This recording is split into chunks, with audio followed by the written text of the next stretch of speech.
اعوذ باللہ من الشیطان الرجیم بسم اللہ الرحمن الرحیم وبہ نستعین انہ خیر الناصرین والمعین عالم اکرام السلام علیکم ورحمۃ اللہ وبرکاتہ۔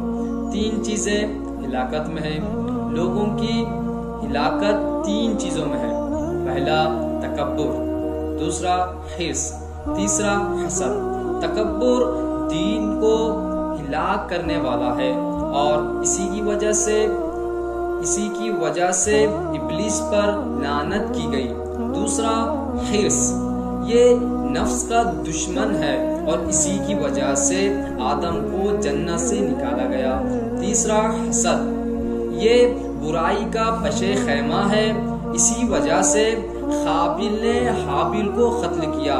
تو لہٰذا ہمیں چاہیے کہ ان 3 ہلاکتوں سے محفوظ رہیں تاکہ ہماری دنیا بھی اچھی ہو جائے اور آخرت بھی اچھی ہو جائے۔ والسلام علیکم۔